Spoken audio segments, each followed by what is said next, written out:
Treksploration. Hello, Trekkies, and welcome back to Treksploration. I'm Albie. And I'm Chris. And today we are talking about episode 7 of the 5th season of Discovery, Erigah. Erigah. Oh, Erigah? Erigah. Erigah. Is I was Erigah? going to ask you, who is Erigah? What is this episode about? I never saw Erigah the whole time. I thought Erica was your Canadian girlfriend. No, that's Rebecca. Oh. Looks like But how Jerry about Ryan without makeup on at home on Instagram. Erica is almost like Rebecca in Pig Latin. Oh, okay. I see that. I can see that. Yeah. Yeah, so. But Erigah, like the whole time I'm waiting for Erigah to come out, and then all of a sudden credits. No Erigah. Weird. Well, I mean, you did get a call back to your favorite, Jerry Ryan, who you mentioned every single episode. So excited to talk about that. And so many somewhat oblique. This episode was, it's called Erigah, you said. Okay. I thought Erica was spelled weird, but I figured, names, spelling weird. Okay. Star Trek Discovery Season 5, Episode 7, original air date May 9th, 2024, written by M. Raven Metzner, directed by John Dukowski. Okay. There you go. Metzner and Dukowski together again for the first time. Together again, making a disco. All right. So I'm a little excited to talk about this. Do we do episode synopsis first? And that would be you reading it, right? So people know what we're talking about. Yeah, I mean, but before that, I want to apologize to all the Trekkers out there who Albie called a Trekkie in the intro. So I don't know. And a Trekaholic. Where do we fit on this whole Trekker or Trekkie debate? From what I understand, Trekkie has become somewhat derogatory, or used to be. Like a Trekkie is like the person that William Shatner made fun of in that infamous Saturday Night Live skit.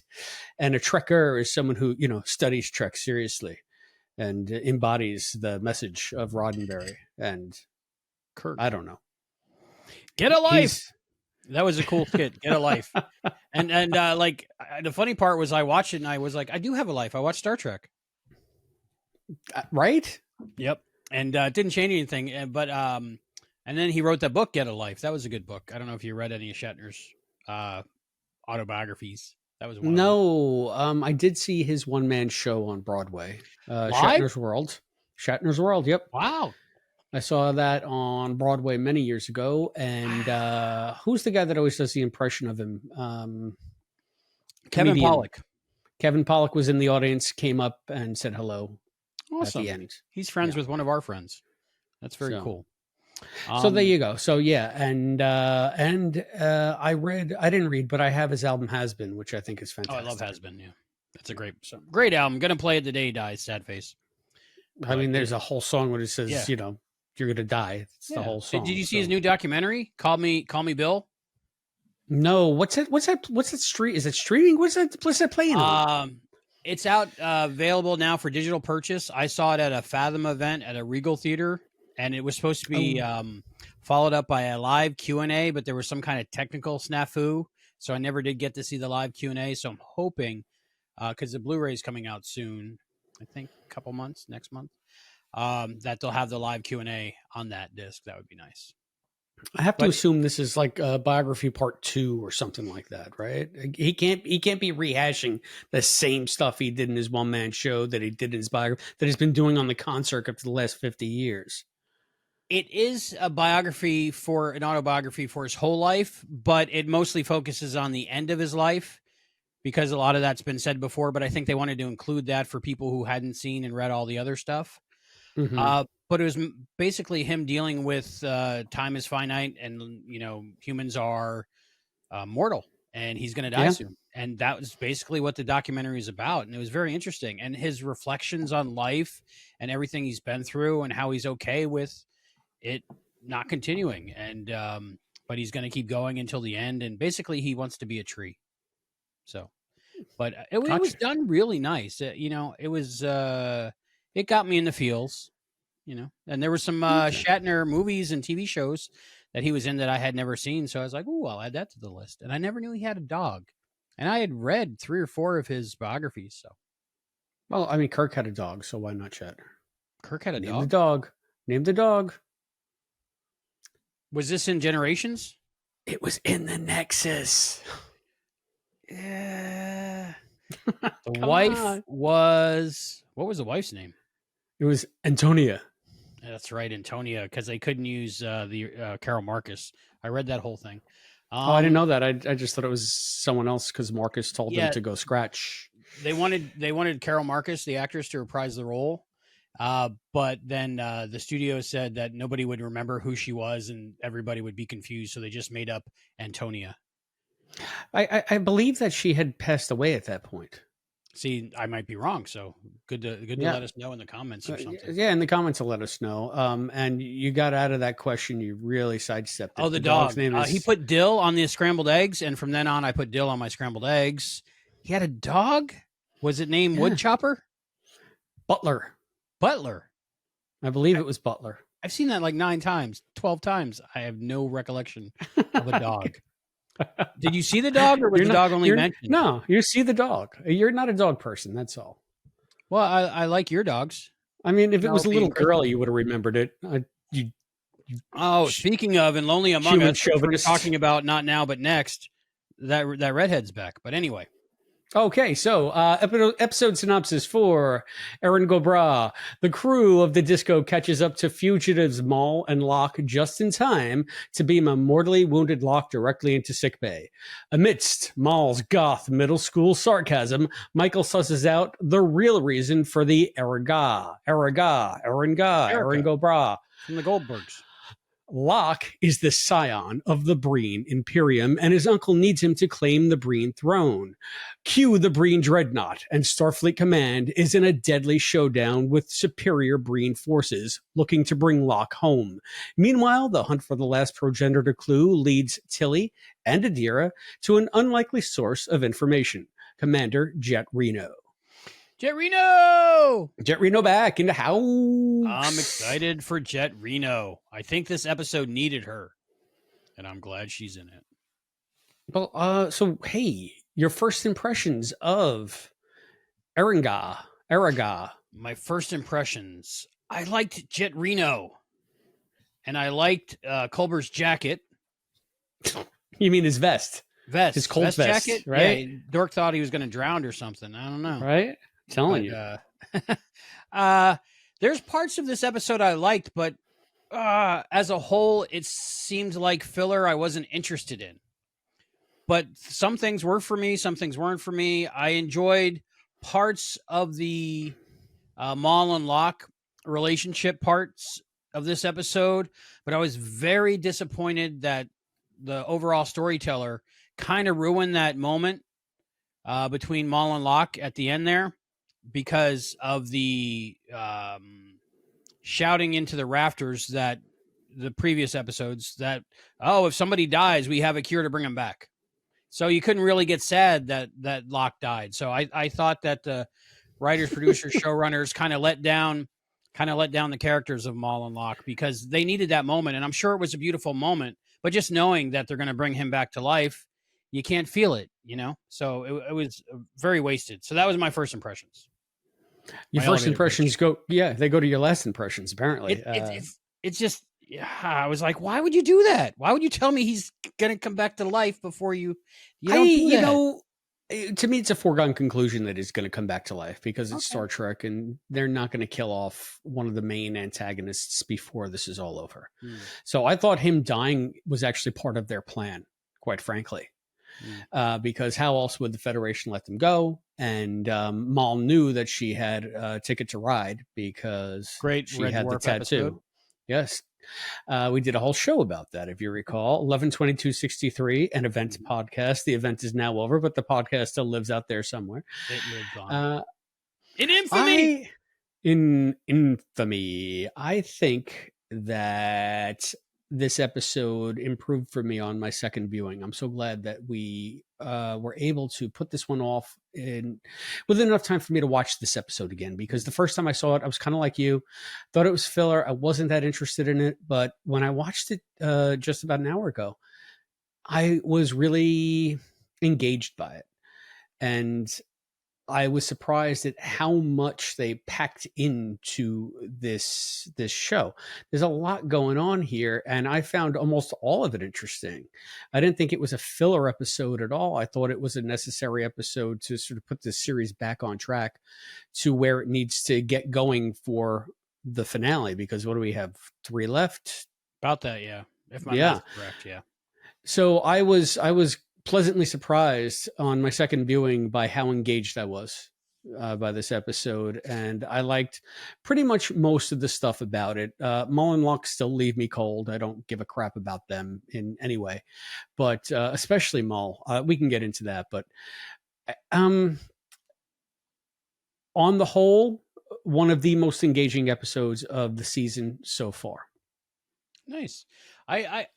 I think why I was bothered by that whole thing the most is because I'm actually enjoying the Mull and Locke storyline and their relationship and the actors who play them. I think Eve Harlow and Elias Toufexis. Gotcha. I'm loving what they're doing, and I like them together in the show.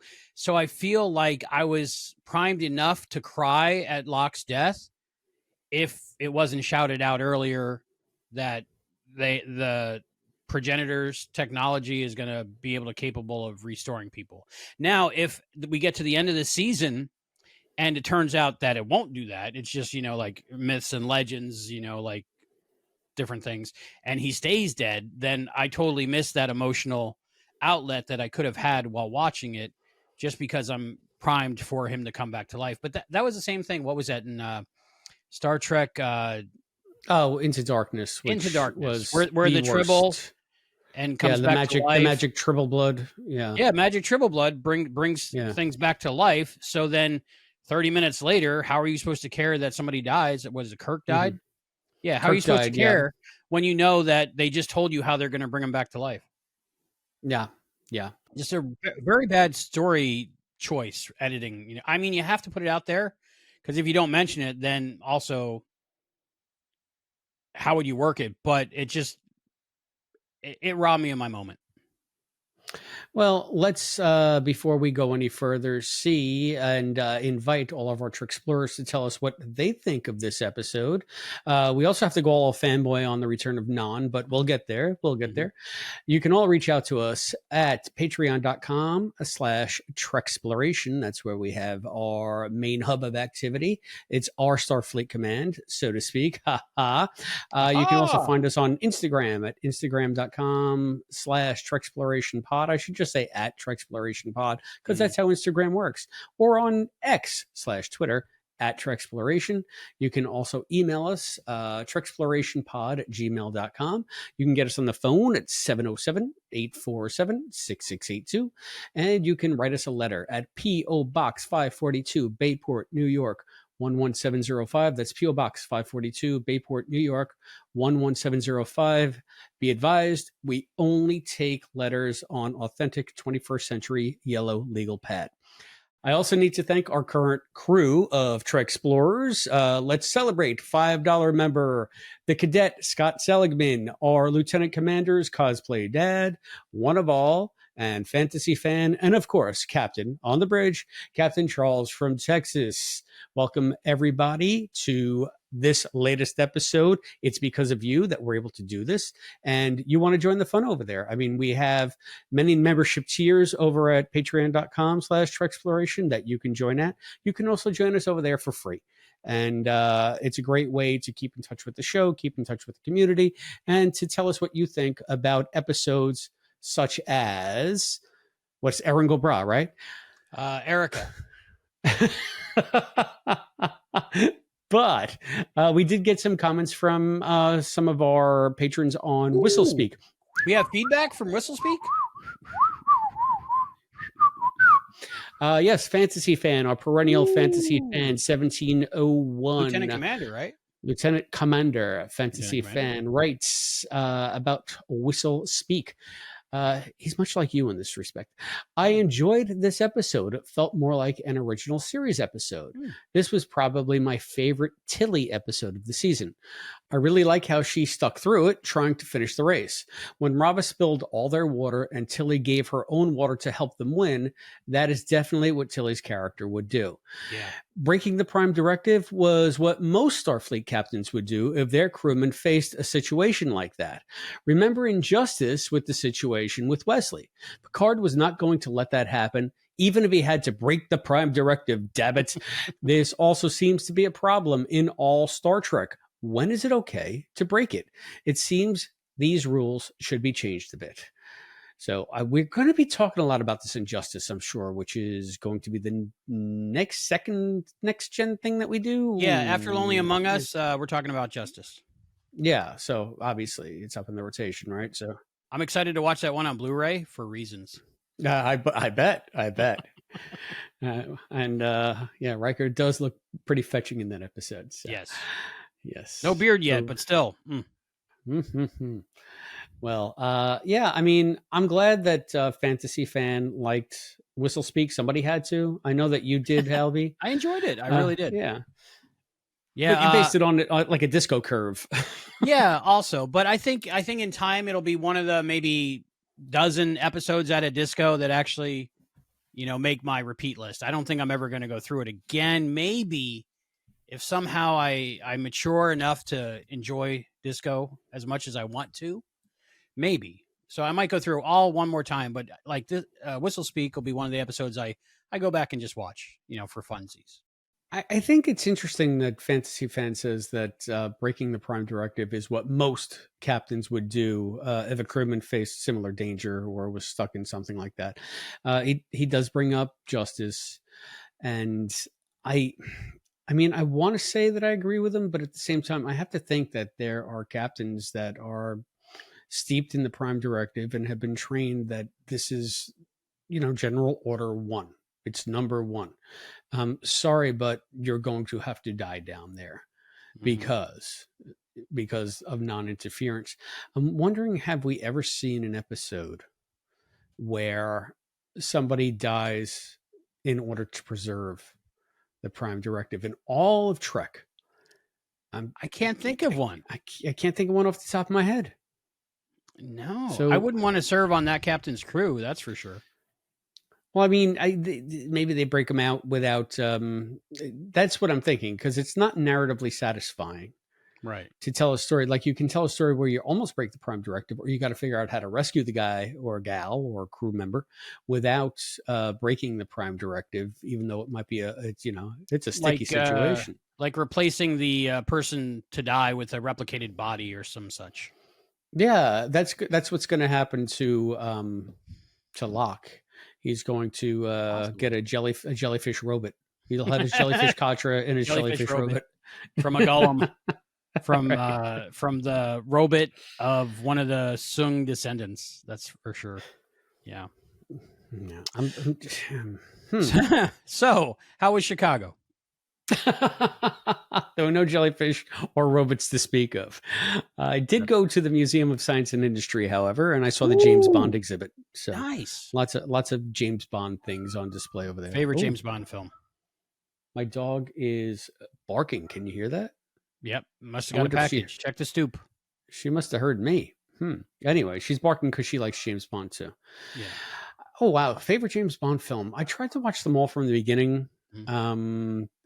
A couple of years ago, because I love Daniel Craig so much. So I have to say the one that I go back to the most time and again is Casino Royale, which was Daniel Craig's first one.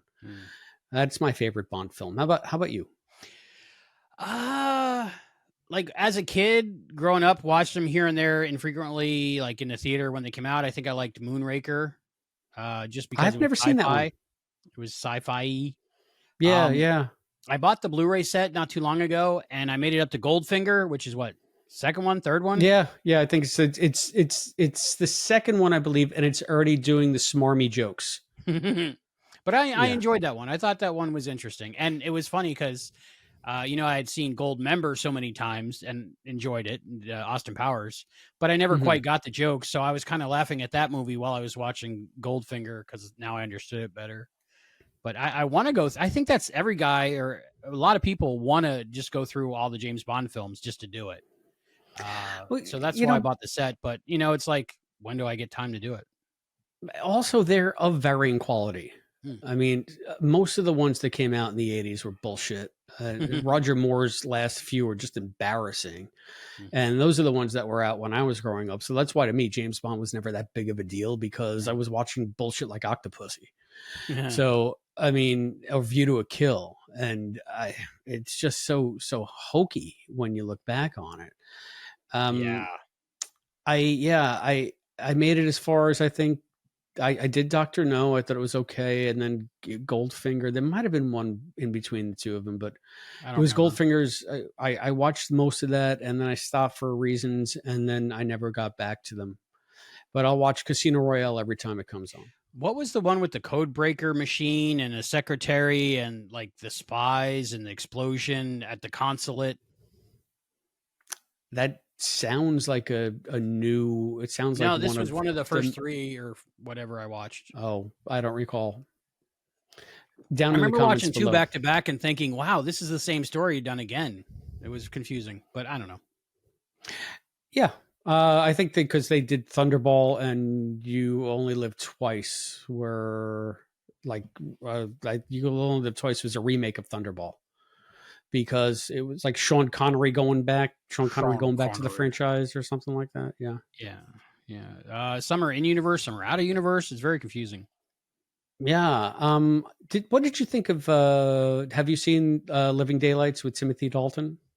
When it was out originally, so I don't remember it hardly at all. Okay. What struck me about that one was that T-Doll, who only had one time as Bond, and he was kind of Slap. panned. Nobody Yeah. liked him. But he was a harbinger of Daniel Craig because he played Bond with an edge. He played Bond like a killer, not like a buffoon. So I think that's why he got kind of, drummed out because people were used to Roger Moore's bullshit and the Sean Connery smarmy, puns. And he tried to come at it from a completely different direction. And they're like, nope. So he was ahead of his time. So I would recommend Living Daylights. Living Daylights. I'll watch in order. Hopefully I get time. I don't know. Yeah. We got any more feedback? Yeah, Charles from Texas, Captain Charles from Texas. Captain. Now, I put a bunch that he sent us. I think that some of this might even go into some of the stuff we've been speaking about on our next gen shows. Okay, wherever you want to put because, well, I think that we'll do it right here. I mean, it's here now. Okay. It's right in front of me.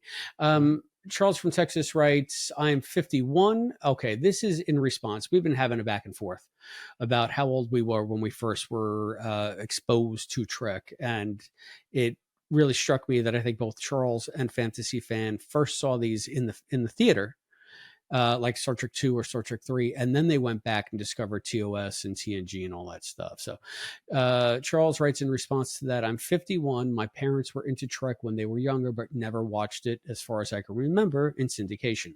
They took me to see 2 and 3 in the theater, and then starting likely in 1985, I started recording TOS on VHS. I still have those tapes somewhere in the house. They're probably taking up a lot of space, Charles.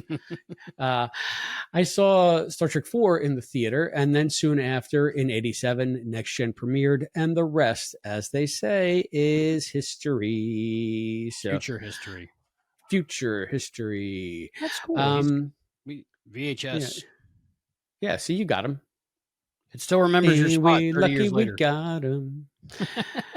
VHS. Yeah, he's 51, and you're how old? I'm 54. 54, so about the same. Sort of. Yeah. I feel like though that go back to like when you're in your teens versus that's a big gap for that age. True, yeah. So, but anyway, we were also talking about because of Whistle Speak religion. So this really speaks more to Whistle Speak. Okay, and Charles writes on religion on Trek. DS9 Joseph Sisko.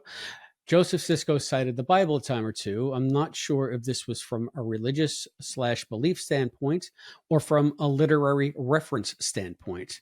I can't find specific references. I don't recall Joseph quoting the Bible. I wouldn't be surprised if he did. Joseph to me seems like he would. It would be a literary reference. Yeah, Yeah. probably. Yeah, just like there's a lot of sayings and things we have in our society now, and we don't know where they came from. So by then, who knows? Well, I mean, it'll be fun to watch DS9 and see Yeah, I where can't wait. Joseph falls on that spectrum. So, and this is a good question. Charles writes, spectrum of DS9. DS9. Charles asks, have either of you caught something that I missed? Has anyone explained why we haven't seen the Klingons in the 32nd century? That I I don't know. I don't know. Maybe the augment virus came back and we've seen nothing but Klingons. We're just not aware of it. Have we seen Klingons in the 32nd century? I haven't seen one Klingon. I saw a Soleil, or was it an Antikin, one of the lizard people, the other day, watching Disco.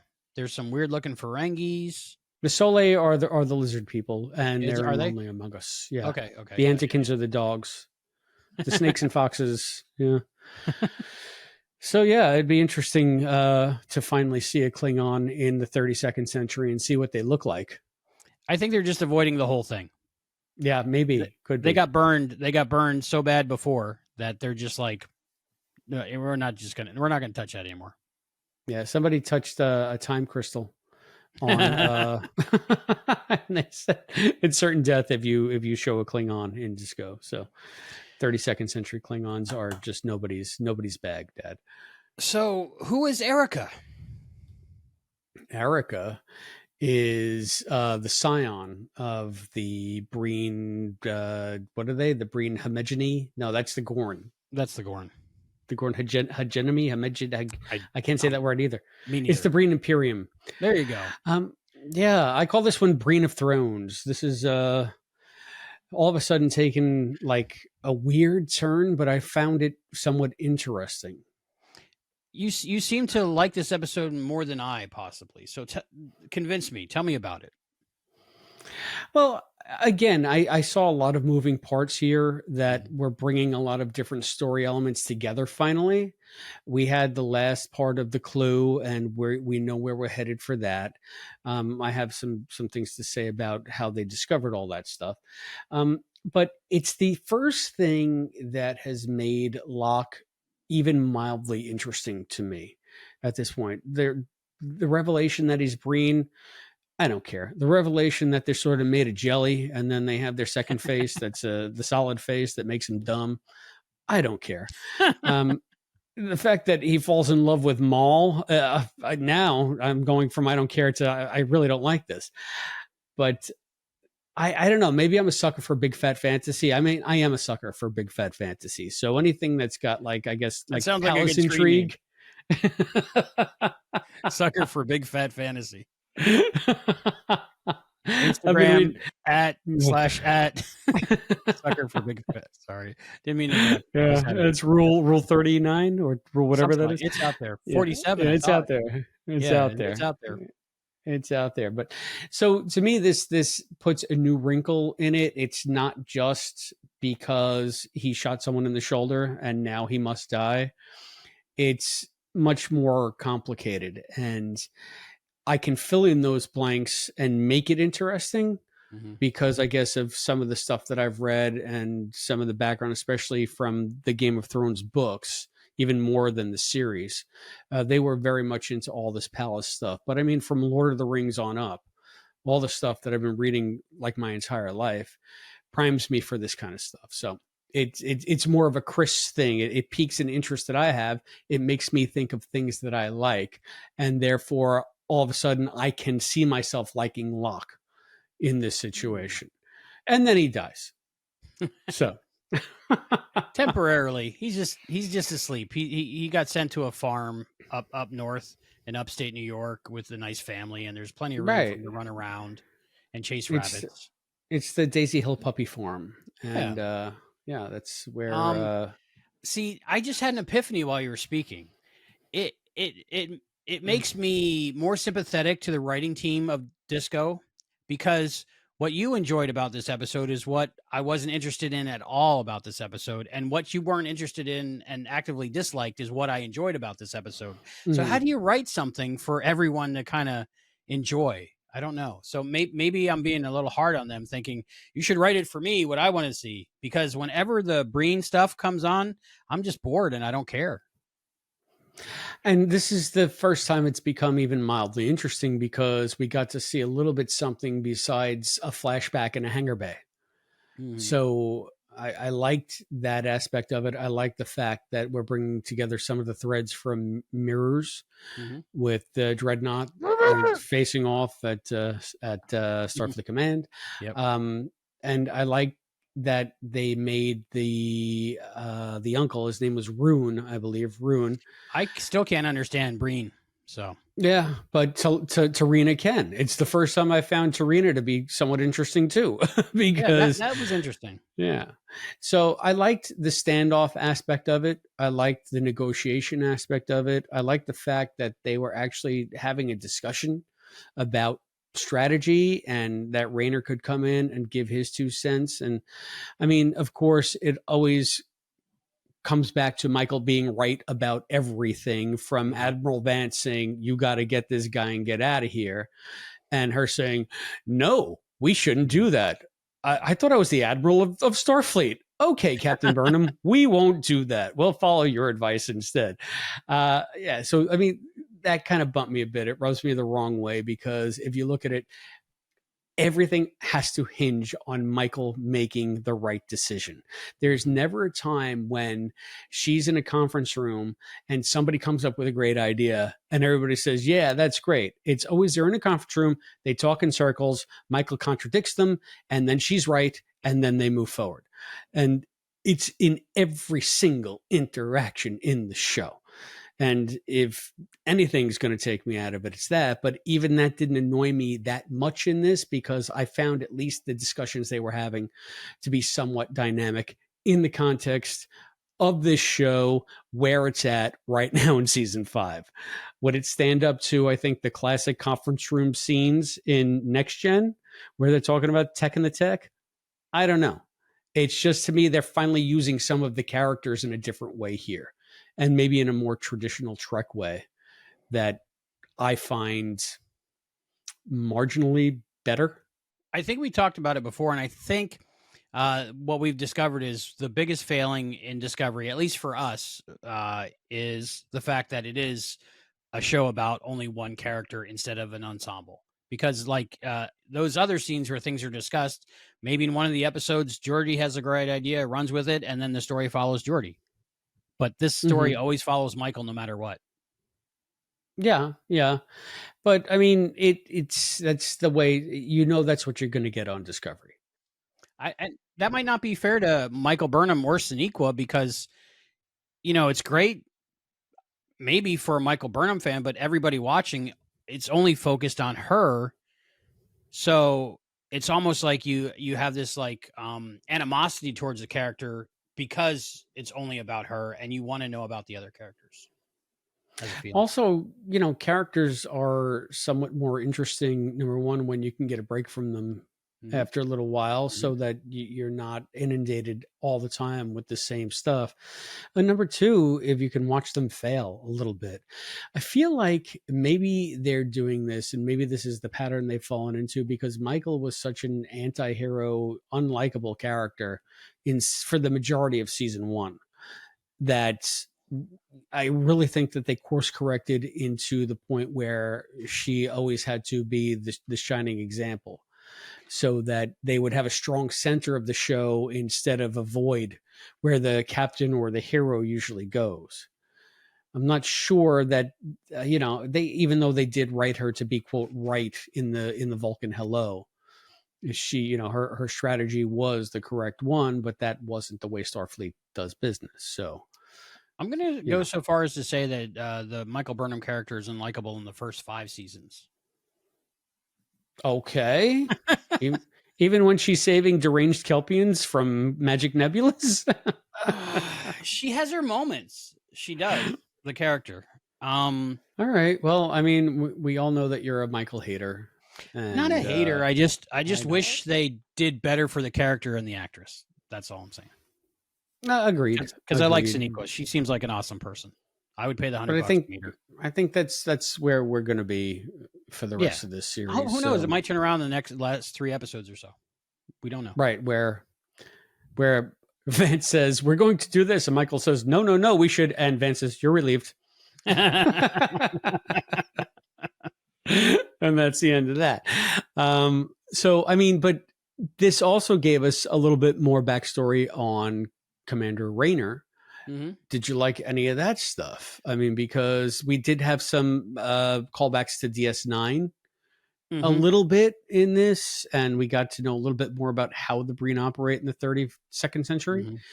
So I liked the scene with Raynor talking about his history with the Breen when I saw it the first time with O'Brien in The Wounded talking about the Cardassians. Okay, you're not going to give the show a break at all, are you? They copy pasted O'Brien's backstory into his backstory. I don't know if they did it on purpose or not, but it was very similar. All right, I don't recall when Ireland was overrun by an alien force and his whole family died. Not the specifics, but just why someone might be xenophobic or racist against another race because of the personal history they have with that race. So, and I just felt, I like while I was watching it, I was like, oh, we're doing this like from The Wounded. And here, I think maybe you're putting too much on the fact that, you know the entire Trek canon, right? Whereas there are probably plenty of Disco fans that have not seen DS9 or remember O'Brien's backstory in the sense that, I mean, I see O'Brien's thing as more of a casualty of war situation, as opposed to.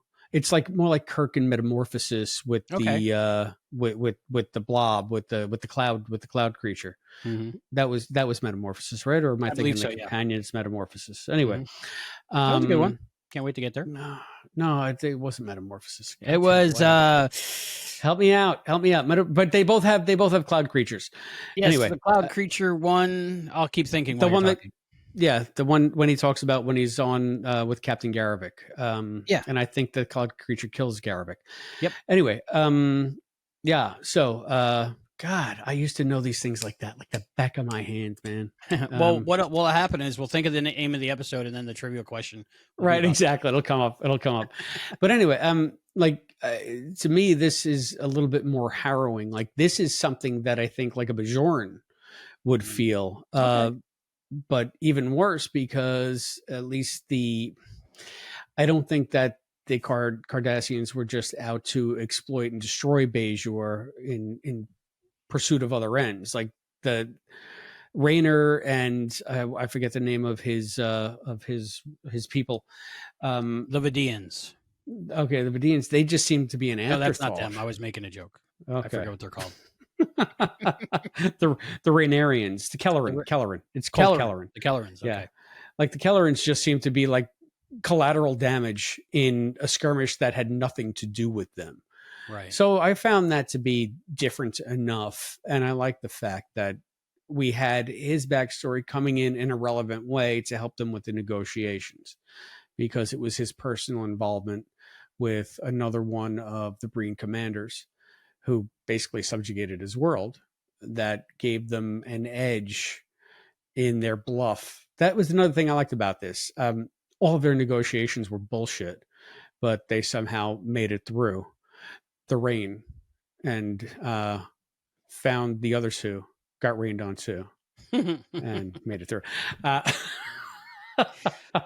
will accept and acknowledge your explanation of this intellectually, because Raynor to O'Brien is like O'Brien to Kirk in that way, or maybe other backstories in Trek that's happened before, but I guess it's what you emotionally connect with. So emotionally, I'll disagree, but intellectually and logically, yes, I'll agree with you. Okay. All right. I'll give you that. Yeah. I mean, no one can make you emotionally connect if you just don't got it, Yeah. So, and it's going to drive me crazy now. I have to look at the name of this episode. Vamp, while I look up the name of this episode. Okay. Well, I want to talk about Reno, because to me, that was a standout part of this episode.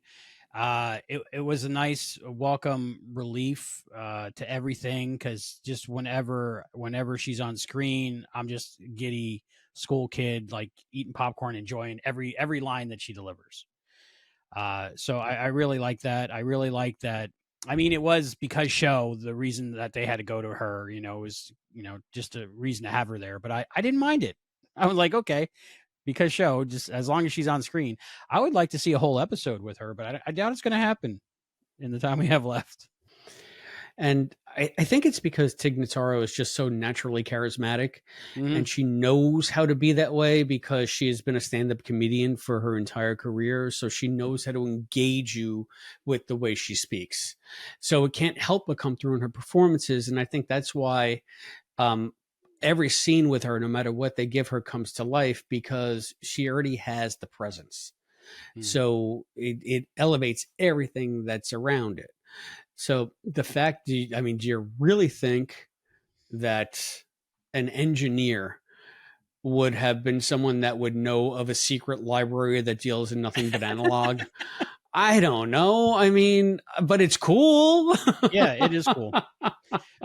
You know what? Tig Notaro, for me, like, whatever it is, she has it, immense amount of it, because I wasn't aware of her as a stand-up comedian, actress, anything other than Star Trek. So, but when she came on screen, I was like, don't know who she is, love her, absolutely love her. So she has that instant. I made an instant connection with her, and then I went to find her comedy, and then I think it was shortly after that I watched the movie Army of the Dead. It was the Dave Bautista Las Vegas zombie movie. I think it's on Netflix. But like, there was a character in that whole movie when they filmed it, that after they filmed it, they found out they were not a nice person and did bad things, so they had to cut them out. So Tig Notaro got hired to stand in a green screen room for a few weeks and redo the whole thing, and they had a CG her into the whole movie. It's so amazing if you watch it, because you can't tell, but knowing that, you kind of know. Yeah, the dinosaurs aren't real, but they look real. So it's with that, but everything she does, and anytime she's like on a late night talk show, I'll watch it or something. But yeah, big fan. And I thought it was funny where she seems human. She's the character too. Reno, she's like, I might have padded my resume a little bit, very real, where the other characters seem like caricatures, but not funny caricatures, just like archetypes. Yes, they seem more like character types. Yes, but Reno sounds like seems like a person that I can get and follow.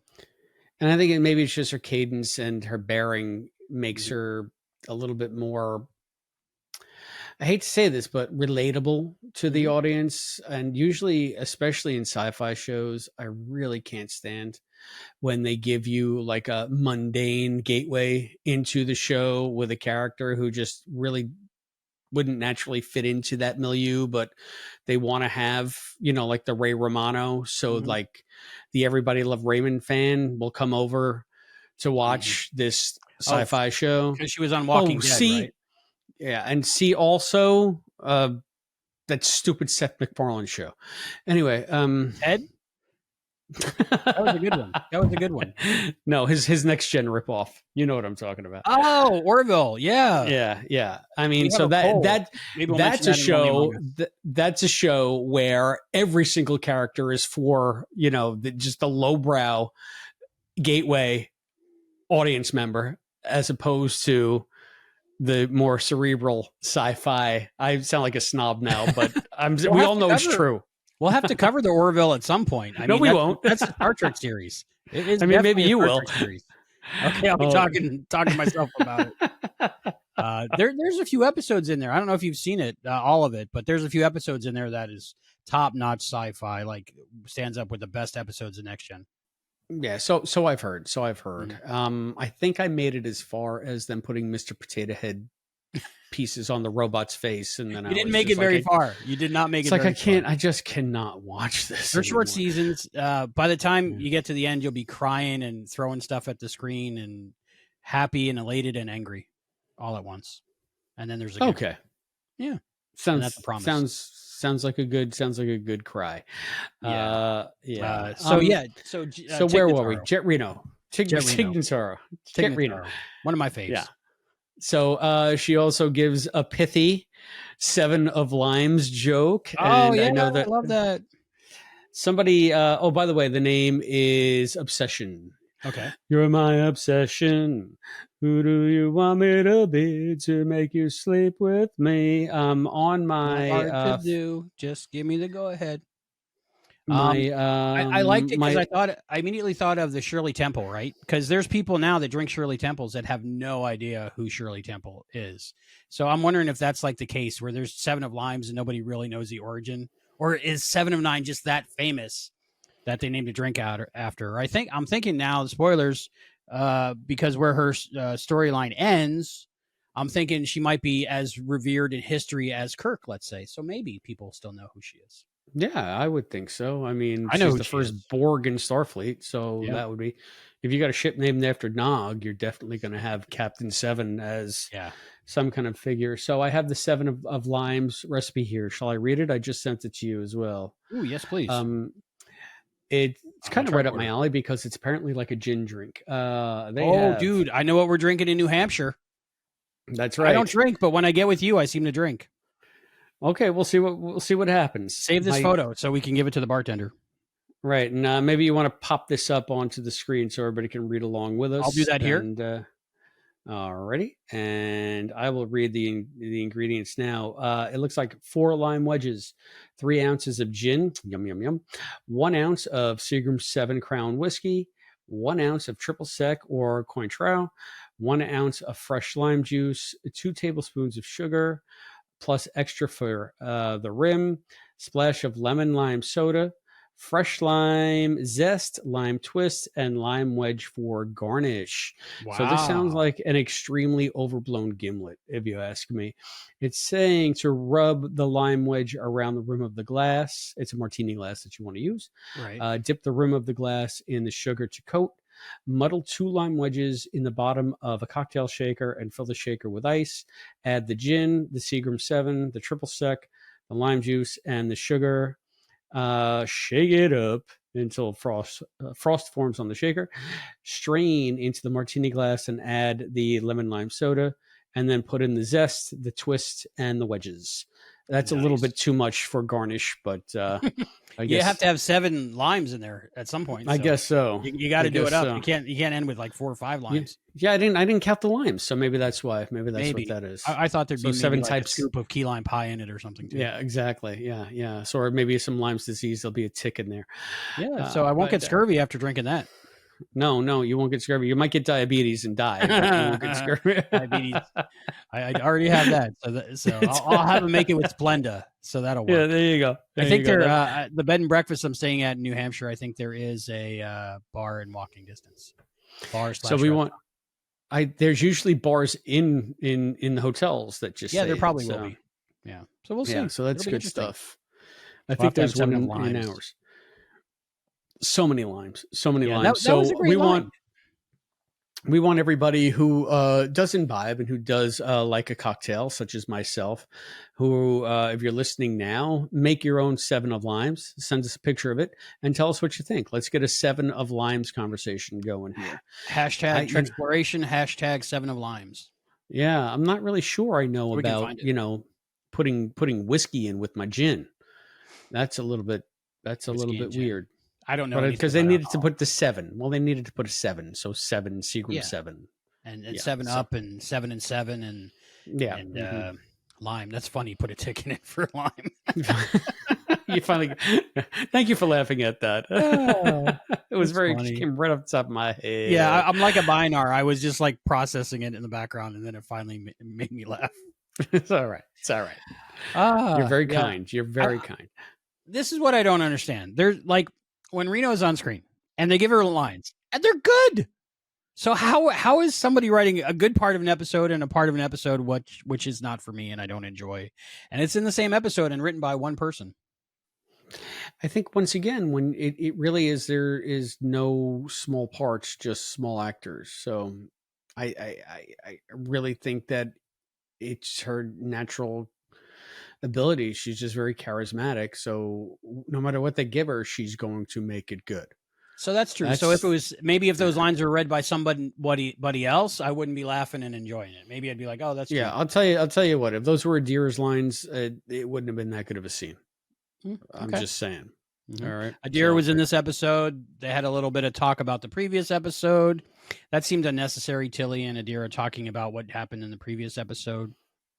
I think most anything with Tilly and Adira is unnecessary. They just keep shoehorning those two together and shoehorning them into the story for reasons.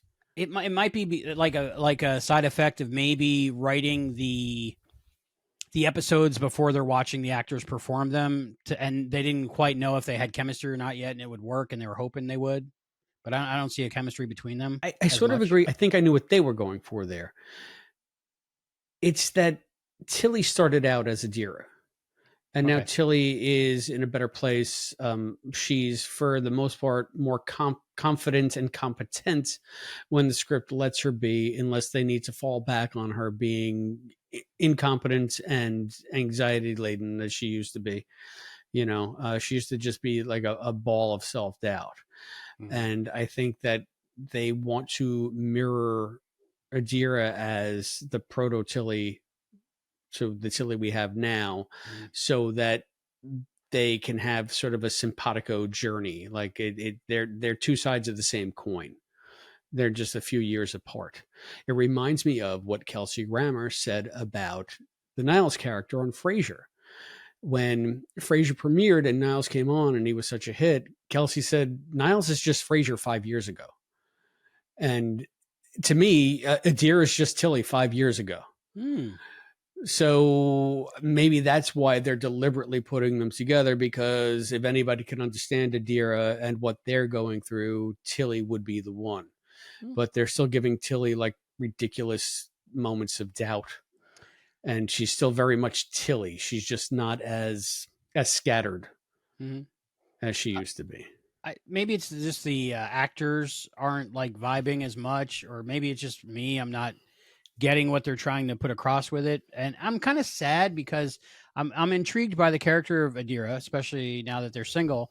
But it's a character in a state where I want to see them develop, and knowing that I only have a few episodes left and I'm not going to see them developed, I'm kind of disappointed by that. But it is what it is. Well, I mean, I have to point out something that my friends on that Star Trek podcast have also mentioned. I think that they're doing the wrong pairing here. And thank you for everybody over there who opened my eyes to this, because I had forgotten about it. Adira has a symbiont in her belly. They never go near that. They never talk about it. They never draw any kind of strength or resilience from the memories and the knowledge of the symbiont, which is ridiculous in itself.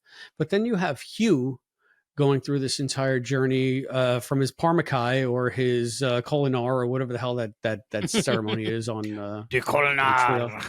Yeah. And you think that maybe Hugh would seek out Adira.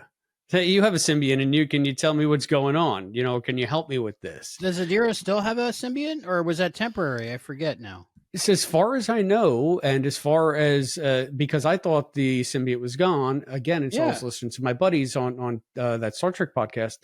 That symbiont, they still call them Ensign Tal. So okay, yeah, it's Adira Tal. So like Dax. yeah. Yeah. Okay. So I maybe they're not doing anything Charles with it. Can let us know about that, because I'm a little confused. Maybe who can let us know? Captain Charles from Texas. He seems like Captain Charles. Good Discovery sounding board. So save us, Captain Charles. You're our only hope. If they still do have a symbiont in them, I totally missed that, because I haven't thought about that. And don't you grow spots? I'm not sure how that works. I think spots are just endemic to Trill. Yeah. So spots go all I mean, down. Wouldn't it be cool if they did though? If cool. Like getting the symbiont in it makes you grow spots, because I feel like Odo got spots when Curzon took him over, right? Yeah, so, that would have been a good pairing, Adira and Culber. But I'm loving the Culber and David Ajala. Book. Yeah, Book and Stamets together again. Book was in Stamets. Book was with Stamets this time. What do you think about that whole little part? I thought it was kind of just like to give the character something to do. Yeah, pretty much. I really think that that's one part of the episode that really bumped me is the fact that you have Stamets. This is the most important part of the mission. The ship could be destroyed at any moment, and Stamets is literally standing alone in engineering, trying to figure it out all by himself. Mm-hmm. Like, wouldn't you have a freaking team on? Because it doesn't seem to be a secret on the ship what the mission is, even though it's a red directive and it's all classified. Everybody seems to know what the hell they're doing, like what they're going for. So why wouldn't you have a team of Starfleet's best and brightest to help solve this puzzle? Instead, you have Stamets just pondering about it, and then Book says, "Let me help." And then we have magic library card empathy, and that's how it's solved. Like, that is bullshit. Magic library card empathy. Yes. Might be the first time those words were ever put together in the human history. You're welcome, world. Yeah, he would have a whole team around him. It was just to give characters something to do. But yeah. That being all said, I want to 3D print the library card. So that's that's going to be fandom swag for a long time to come. Yeah, I feel you couldn't go to a convention and pass it up on a table for a few bucks. Oh, you can. Roddenberry is coming back from the dead just to make Lincoln Enterprises put that out so he can sell it.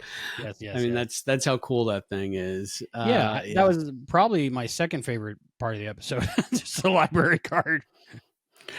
I mean, it's funny. Yeah, we can go down 2 tracks here. So since we're talking about it, I do want to go back to Maul and Locke because I know that's something you like. I love them together. I wish I cried. Let's stick with the clue. Let's stick with the clue. Let's stick with the clue. The clue is water. No, that was the last episode. This episode, it's flour. Next episode, sugar. It's going to be eggs. It's going to be eggs. We're going to see a cake at the end. Eggs. Yeah. It's going to be a vegan cake, though. Oh, because because one of the lessons that you're going to learn from the progenitors is that you shouldn't eat animal flesh. We don't enslave our animals anymore. Yeah, but we only that's the wrong episode. Yeah, we only eat replicated flesh. That's in the next episode. Yeah. Stay tuned. Yes, stay tuned. Stay tuned for Lonely Among Us. You won't be so lonely anymore.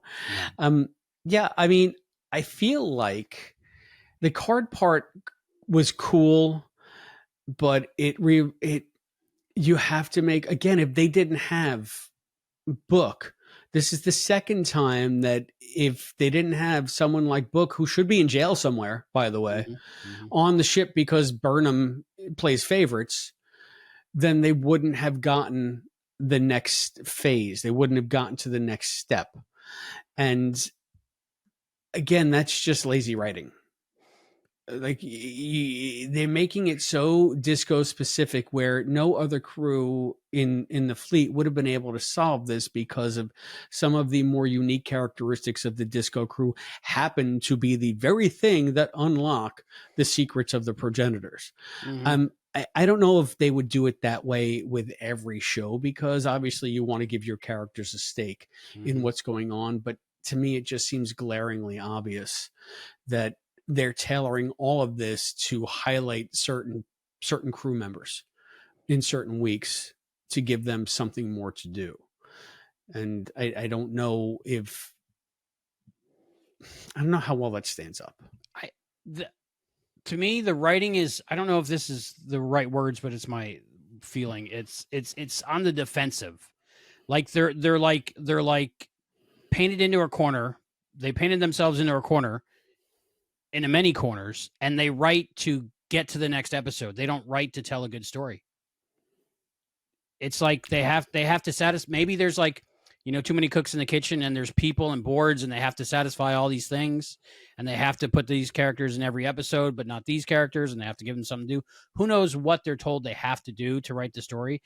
I don't feel like these writers. These are professional television writers, but I don't feel like they're given the freedom. There's your keyboard, there's your typewriter. Go give us a good Star Trek story. I don't think that's it. I think they have to satisfy so many things in each episode by maybe showrunners, producers, who knows, people at Paramount, whoever gives them notes. But I think the show suffers from that because I don't think these shows would be written like that if the writers were given the freedom to write.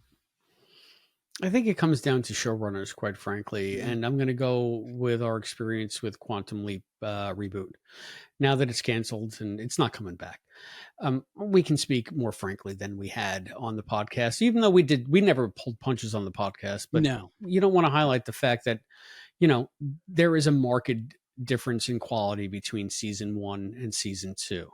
And season 1 is just a misguided attempt to make an ensemble show out of something that was never an ensemble show, in a way to make it like almost like a CSI type procedural, Marathon, yeah. as opposed to a science fiction show about people. Mm-hmm. And we got a new team in to finish up season 1, and then season 2 comes along, and they've course corrected to the point where it's just fantastic, and they made all the characters work in a much more organic way, and it still had some issues, but it came together as a whole in a much more satisfying way that was very much quintessentially Quantum Leap. Disco has had 5 seasons now to get this right, but apparently this is, and they've course corrected like 5 times, and they still don't. It's still the same team with the same sensibility, coming at it with all of the same baggage. And it's like they're not willing to let go of some conceits, so therefore no matter what window dressing you put on it, it's still the same machinery behind it. It's still the same gears spinning. You can put the toaster in a different case, but it's still the toaster. So this is true. Yeah, that's the way I see it. Could you imagine an alternate universe where this series started off with Tig Notaro as the main person that we're going to follow into captainhood? No. I would have watched that. I couldn't, because I think Tig is good in small doses. I think that if you had her on as the lead, it would just get to be snark hour. Mm-hmm. And I think that I'd get bored, even though I think she's great and I laud everything she does on screen. The brevity is probably part of the appeal. Maybe. I know I'd read a Jet Reno book. I don't know if they put one out.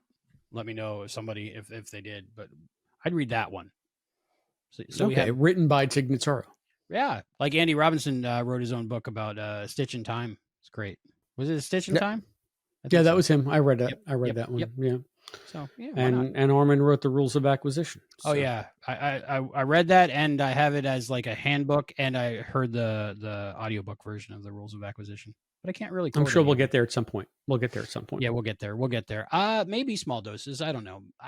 For me, she hasn't worn out her welcome in my brain yet. All right. I don't know. Right. I want a story with Book, Tig, and maybe some Tilly. And yeah, I'm good. Okay. Well, Mullen too. Yeah, exactly. That's where we need to get back to Mullen Lock. So, the one thing that bumped me about this whole storyline, I love the romance. I love their connection. I love their relationship. I love how we were like pretty much sold or given, Bonnie and Clyde, but I'm not seeing big bad or villain of the season. I'm just seeing 2 sympathetic characters, and I like them together. The couple things that bumped me about of course, besides saying okay they're going to die but then come back to life on big signs that people are holding up. Besides ruining that for me, it was the whole to like cause a distraction. Locke injects himself with all that stimulant instead of just like starting to shake and foam up with some baking soda or something. That the whole point of causing a distraction is not to kill yourself. Just shake there until people are confused and think something's happening to you. It's that doesn't seem right. They got automatic sensors. They would tell if you're faking. They mentioned that they don't know much about the Breen, so. All it would have been was Culber would have been like, oh, he must be having a bad reaction to whatever we're doing or something. You don't need to kill yourself to just a weird story beat for me. But I guess you got to have him die somehow. Okay. All right. I mean, but so you say they're sympathetic characters. Yes. What about Maul do you find sympathetic? The character is just so one note and just it's like, shut up already. Stop with the art school sneer. I can't take it anymore. It's like, what? Who are they writing this character for? It's just Apparently me. all. Yeah, I guess you like abrasive women, I suppose. I guess that's what I'm used to.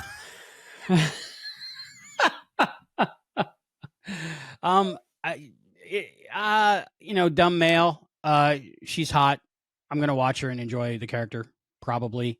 And I identify with Locke a lot because I feel like him. Like I see myself in him more than I do in many of the other characters on the show because I am a jellyfish, obviously. So do you get what bumps me is you have trained Starfleet security and they have phasers trained on these people, yet Maul can just walk right through them, including none. That was bad. And yeah, Maul can defeat any amount of security because they need her to run away. Like it takes me out of it every time. The unnecessary fight scene took me out of it with Non and Maul. It was like, okay, now we're going to do the stunt fight action scene. It just was a beat that was purposely put there to maybe give the stunt people something to do. I don't know. It didn't seem right. And the other thing about that is they're in the 374th century, something like that.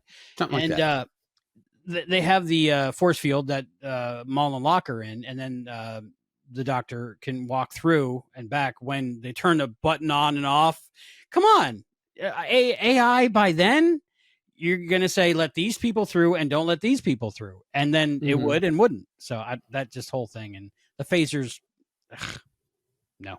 Yeah, the whole thing. I was like, no. But I feel like this always happens. I mean, and we even saw it on the time jumping episode.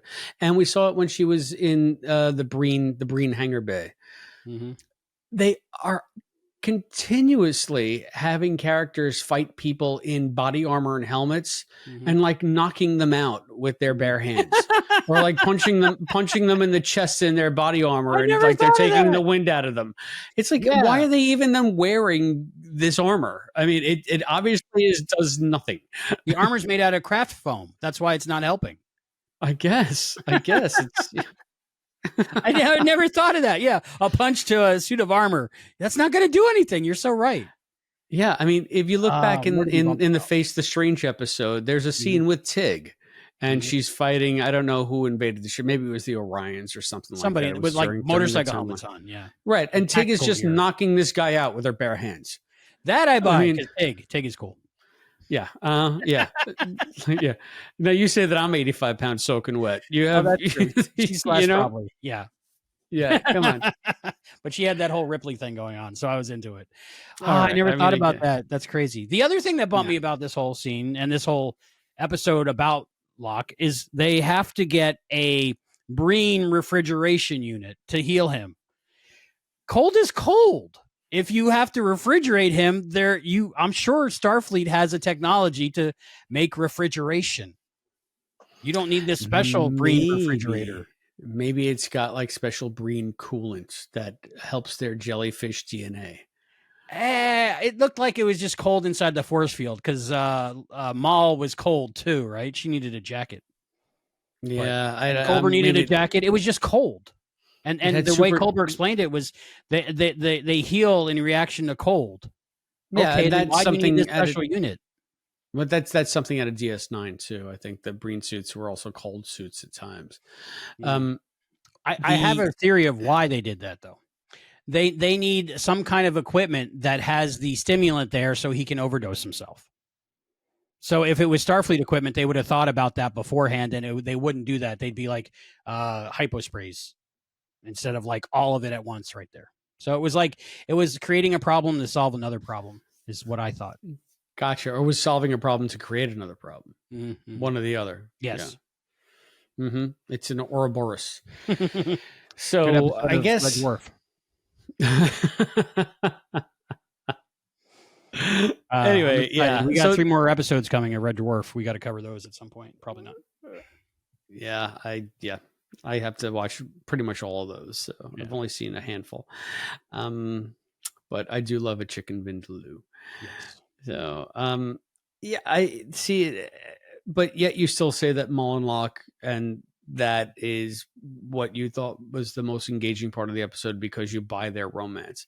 That's the other thing. I guess maybe because Maul just seems like so one note and unlikable that I can't see her softening into a romance. And not even that she has to be soft, but I just don't buy any emotion from her besides edge and anger, because that's just how they continuously play her. They don't give this character a chance at all to display any sort of humanity to make her at least somewhat approachable as a, much less this star-crossed lovers angle that they're trying to go with these. So if you made Maul a little bit more three-dimensional, I think I would have an easier time and a better time at least rooting for those, those two crazy misguided kids. But it's just, one jerk leading basically a lapdog around. Yeah, which is, I kind of identify with that relationship. I got to be honest. I don't go out and pick my my partners, my girlfriends, my spouses. They pick me, and I just kind of go, okay.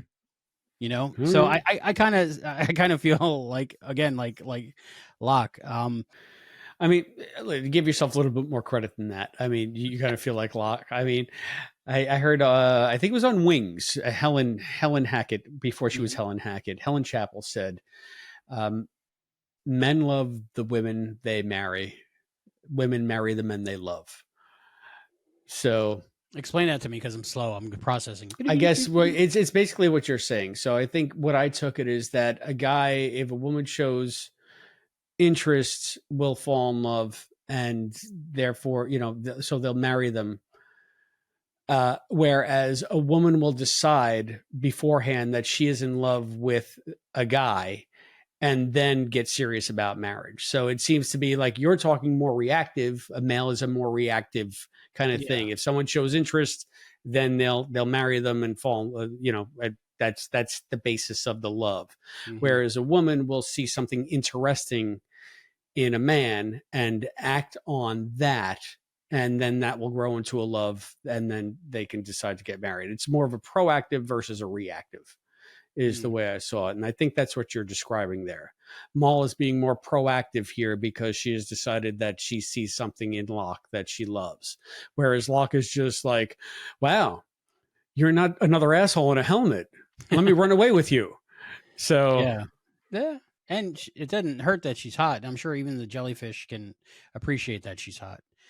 I don't know. I a little bit about my history, but I want to say, like, have you ever seen the movie Yes Man with Jim Carrey and Zooey Deschanel? No. Oh, very interesting movie. It changed my life. It's responsible for humans being born and all kinds of things. But like, I was going through a period in my life where I'd sworn off women, sworn off dating for quite a while. I think about 5 years, which in your late 20s, early 30s, that's quite a while, because those are prime, dating years. But I was like, you know what? I'm done. I don't want anything to do with it anymore. I just want to sit on my couch, watch Felicity on TV, maybe some Ally McBeal. Leave me the hell alone. I'm going to order a pizza, right? That's where I was. But as the years went by, I got increasingly like lonely, sad, depressed. And I go to watch this movie, and basically Jim Carrey's going through the whole same thing. And then he goes to this self-help seminar, and the whole thing is say yes to everything. And then you won't know where your adventure in your life goes. So I was like, it's worth a try. It can't get any worse, right? So I kept saying yes to everything, yes to everything. And so the 13th time I was asked out by my former spouse, I said yes, because I was doing the yes man thing. And I ended up getting married, having a kid, and starting a family, just because I was like, okay. So then Maul comes on, and she comes, run away with me. And he's like, oh, I really can't, but I guess I will. So maybe he saw that movie. I'm sure they got exactly. Yeah, right? He saw it in Sport K. Yeah, exactly, Sport K. Yeah.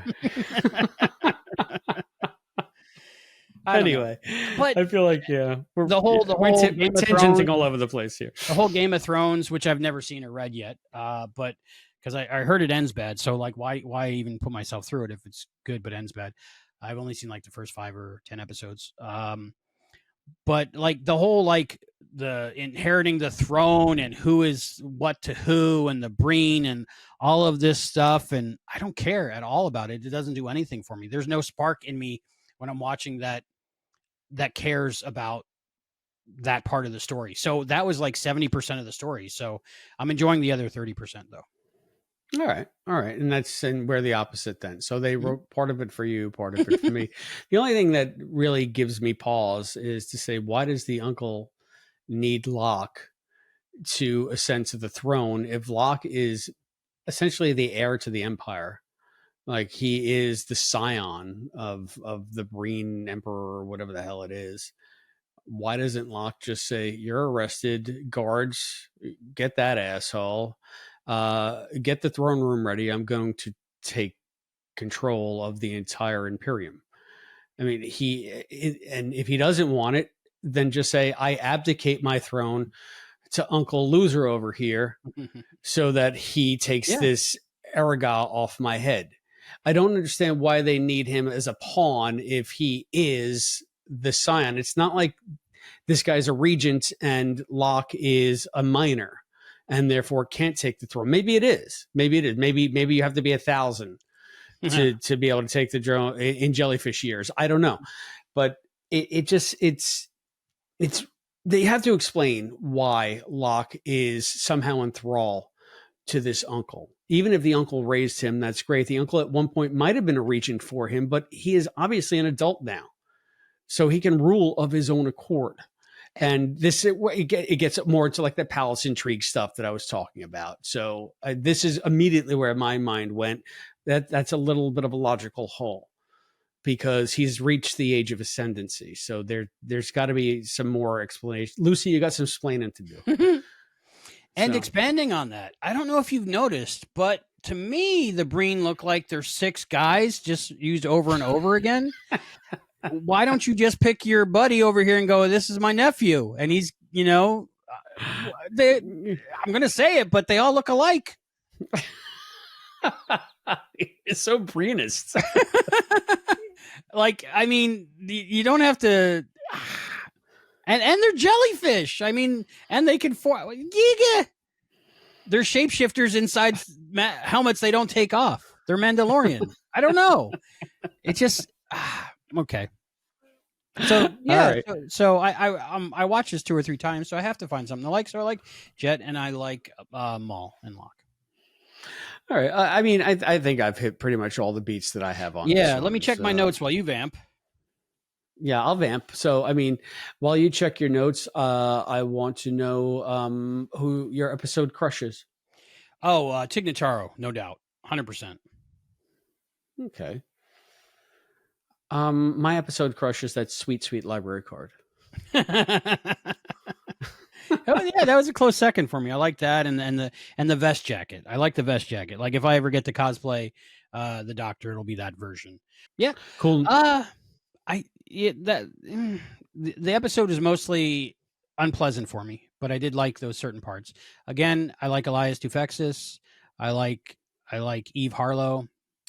I like Tig Notaro. What do you like? What is your favorite part of the episode?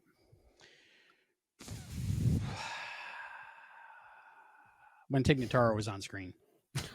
I mean, she's your crush. It is. And your favorite. She's my crush. And I enjoyed those parts. Like I'm watching, I'm like, this is fun. This is great. I love this. This is the best show ever. And then they're like, and then the other guy in black neoprene is like, I'm like, what? Is it broken? What's going on?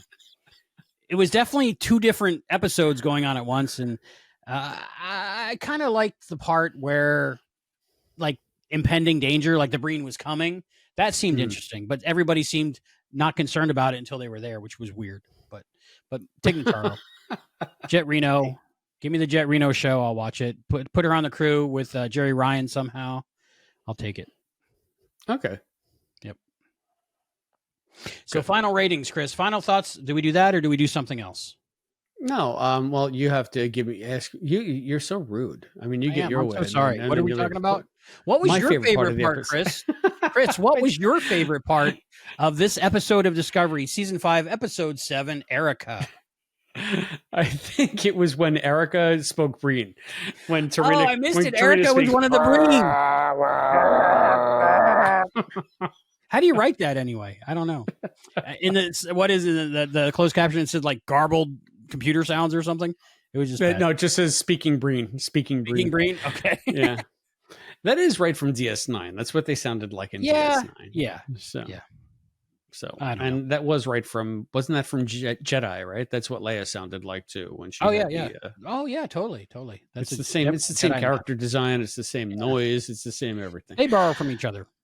Yeah. Yeah. So I mean, quite frankly, we all know that the Breen are actually. So your favorite part was Erika. No, my favorite part was that Tarina could speak Breen. I thought that was kind of neat. That was cute. I liked it. Yeah. So anyway, there was time for you. Well written parts in this episode. I will give it that. All right. Well, trivia. Do you have your scenic cards out, sir? Yes, I ask you this time, right? Yes, you do. And I pick one at random. Pick it at random. I'm sure Obsessions is going to be one of them. Is that what it was? That was the deadly cloud, not the helpful cloud. Because in TOS you have your basic clouds. You got your deadly cloud that sucks all of your iron out. I think it was your iron because the salt was the salt vampire. This cloud sucks all your iron out. Yeah. And then you got the helpful cloud that turns out to be, like a lady cloud who's digging on Zephram Cochrane and he gets all disgusted. Yeah, I get that one confused because of the different clouds. Yeah. I always thought it was the same cloud. Different cloud. Same cloud effect. Yeah, but it works. And she was pretty. What was her name?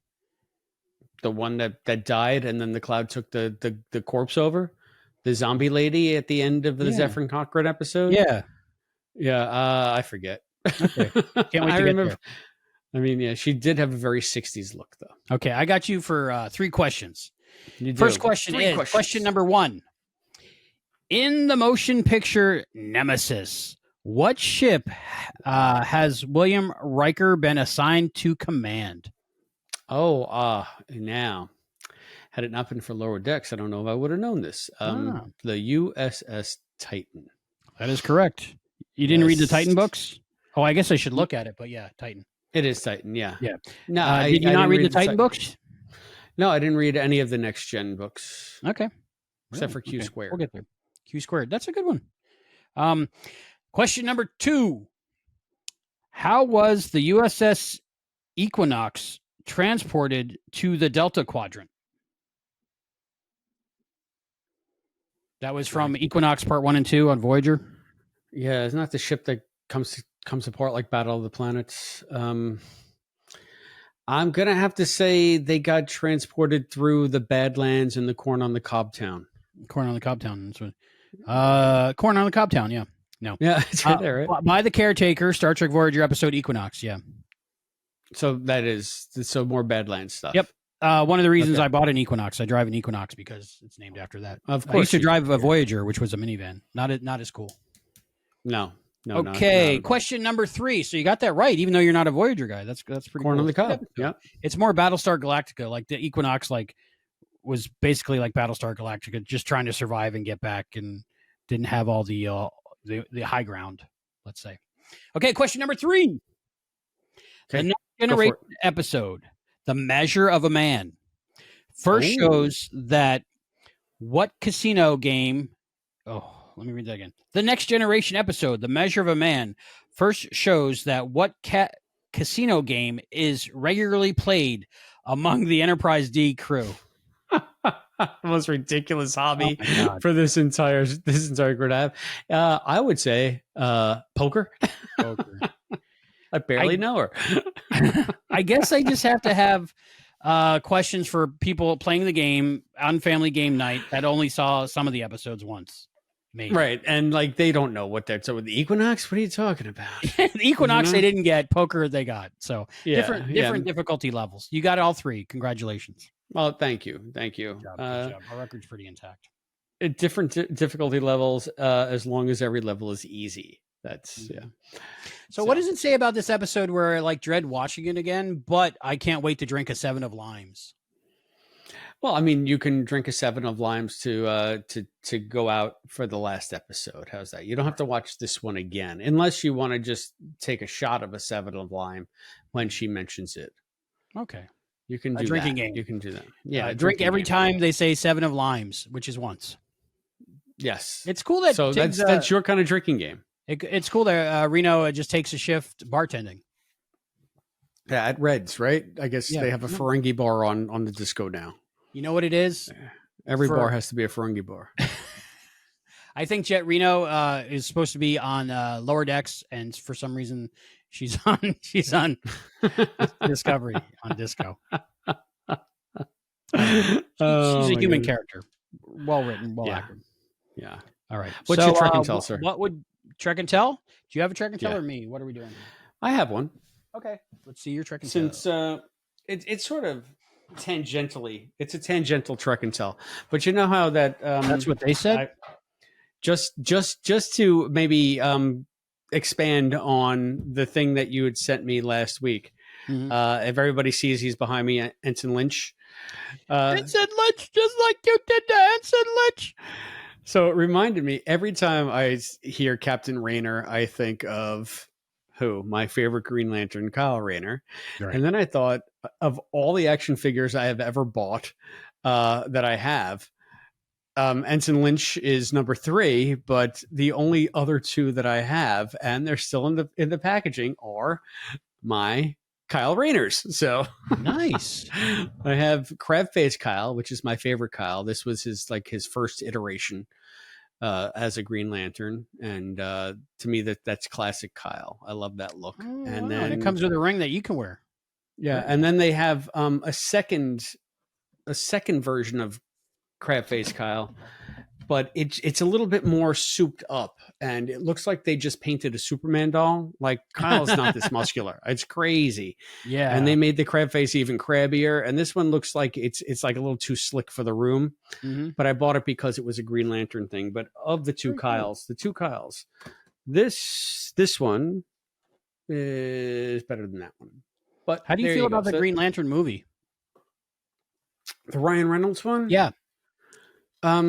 Completely missed opportunity. They had so many good elements in there that could have been utilized correctly, but instead it was just a hodgepodge of nonsense. And like, why are you doing it this way? And you got Ryan Reynolds being Ryan Reynolds, but I think this was before he was acting as Ryan Reynolds. Oh, that's true. Yeah. Because now he's just, everything he's in, he's just Ryan Reynolds. And that's basically the Deadpool persona. He was at least trying to be something a little different in this. And I mean, marginally. I mean, he's still recognizably Ryan Reynolds. But what did you think of it?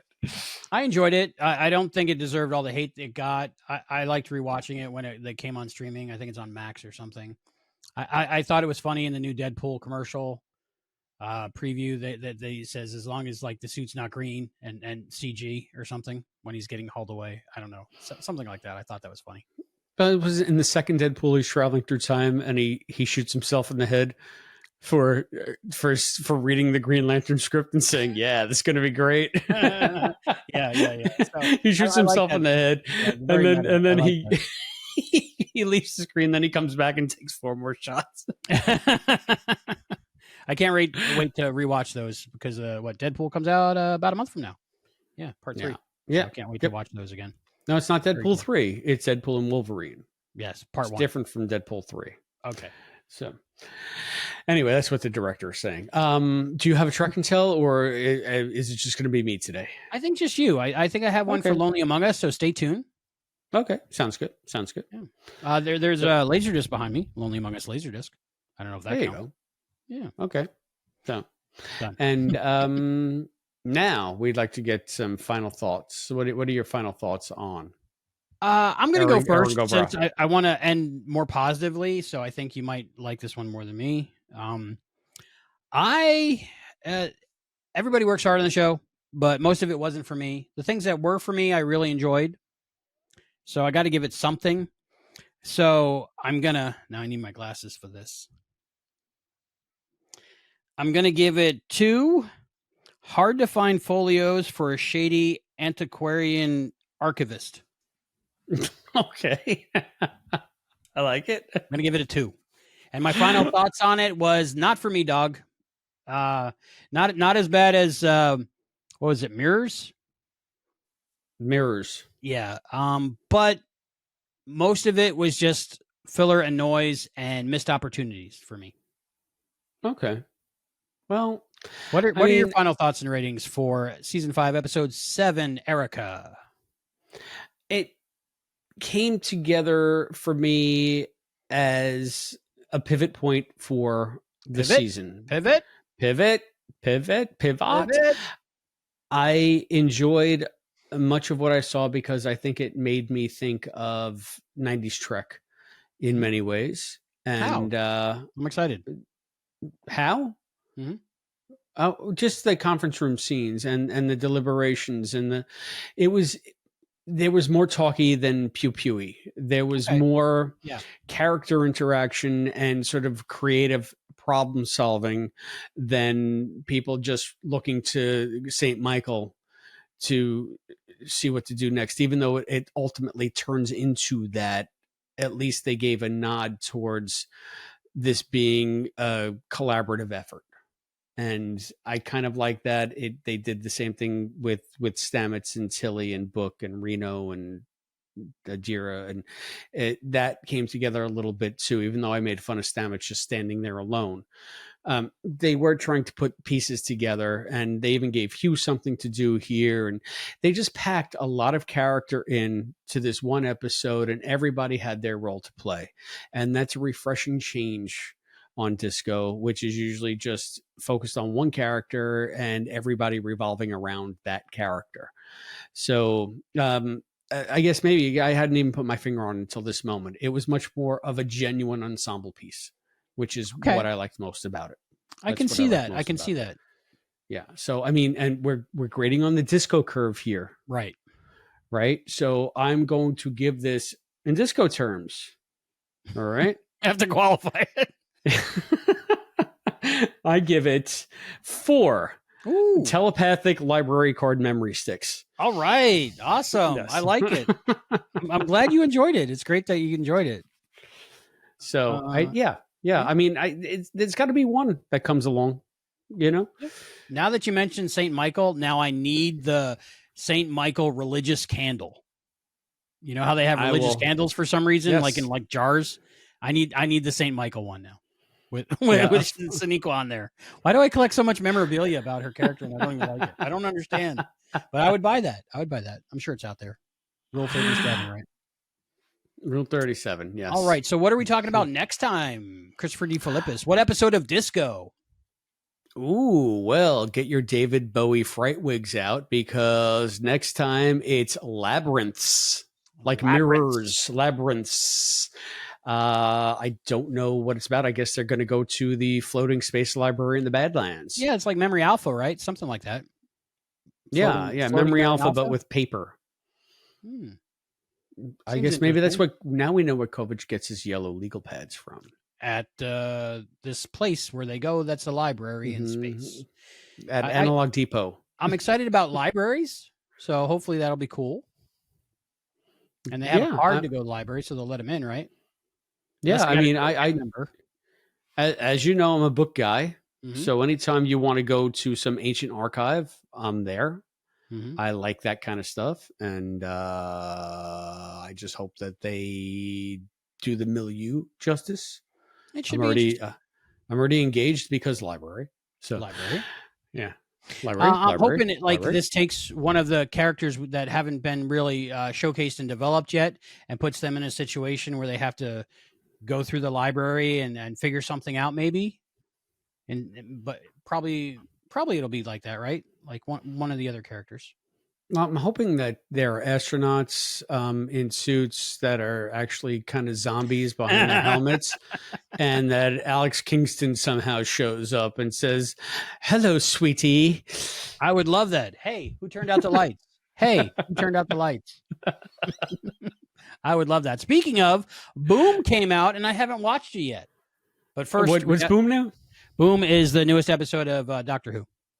Oh, okay. Is that the premiere of the new Doctor? No, the premiere last week was 2 episodes, Space Babies, where they met space babies. But there's some Star Trek tie-ins to it, and they mention Star Trek, which is really cool. And they talk about maybe going to see Star Trek and visiting those guys.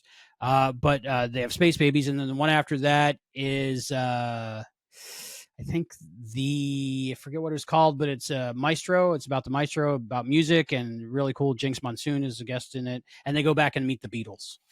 So that's a fun one. Oh, wow. Okay.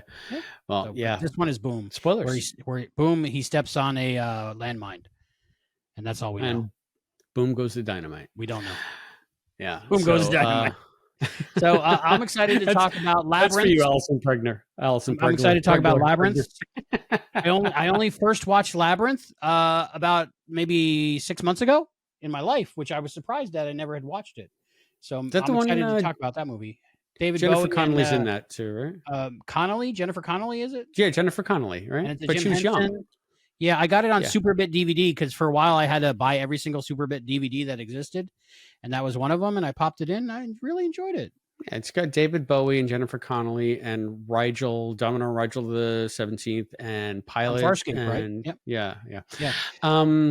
And just to remind everybody before we go, patreon.com/Treksploration for our community of Treksplorers, at Treksploration Pod on Instagram, at Treksploration on X, TreksplorationPod@gmail.com. And reach out. Tell us what you think of this episode. If you liked it like I did, if you were lukewarm about it like Albie was. What did you think of Erigah? Yeah, we want to know what you think of Erigah. Because the peeps that are watching and listening to this are already members, but we want you to go there to patreon.com/Treksploration, and comment, vote, let us know, interact, be like Charles from Texas, be like Fantasy Fan. We want to know them. Captain, Lieutenant Commander, even if you're an acting ensign, let us know what you think. Please and thank you. Please and thank you. Okay, so next time it'll be Season 5, Episode 7 of Discovery, Labyrinth. Episode 8. Episode 8, Labyrinth. That means we have 3 to go. Yes. Whew. Hopefully it's going to get good. Lost. I can feel it. It's going to get good. I can't wait. It's going to get good. There's a Minotaur. That's all I'm going to say. There's a Minotaur. For Treksplloration, I'm Albie. And I'm... And we'll see you...